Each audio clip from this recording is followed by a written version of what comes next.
Mungesa e konstituimit të Kuvendit të Kosovës po pengon procese kyçe legjislative, me që raspon dikon drejt për drejt në të drejtat e qytetarëve, kështu deklaroi PRTK-n avokati i popullit Naim Qelaj.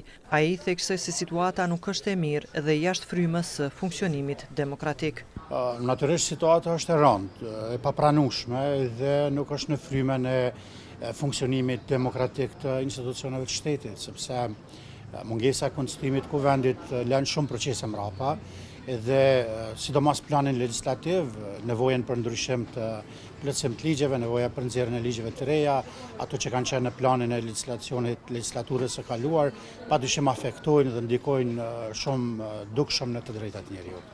Sipas Qelajt, kjo bllokat po pengon miratimin e ligjeve kyçe që janë jetike për zhvillimin institucional dhe për avancimin e të drejtave të njerëzit në vend. Qytetarët presin që institucionet themelohen. Kjo ka qenë edhe vullneti i shprehur në zgjedhjet e fundit dhe zvarritja e këtij procesi natyrisht dëmton në tërësi krejt demokracinë e ndërtuar me kaq monde sakrificë për këto 25 vite të ekzistencës së Kosovës si shtet.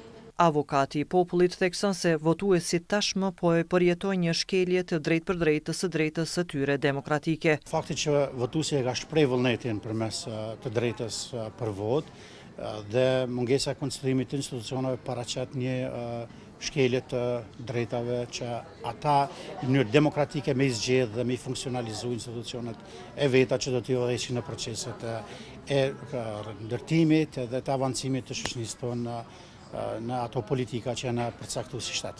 Por a ka avokati i popullit instrument për të ndikuar në tejkalimin e kësaj situate? Avokati i popullit është i kufizuar në këtë aspekt, përveç qëndrimeve, opinioneve që mujmë i shpreh dhe konstatimeve që mujmë i dhënë aty ku ne konstatojmë që ka shkelje drejtave të njerëzit si pasojë mos konstituimit të institucioneve, nuk është që kemi ndonjë mjet tjetër në dispozicion.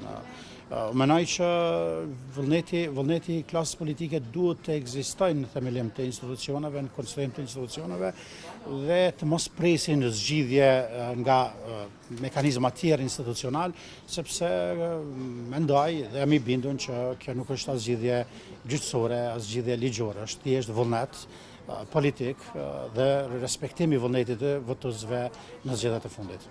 Ndërkohë, deputetët as për të 31 herë nuk arritën të konstituojnë Kuvendin. Kujtojmë që zgjedhjet për nivelin qendror janë mbajtur më 9 shkurt të këtij viti.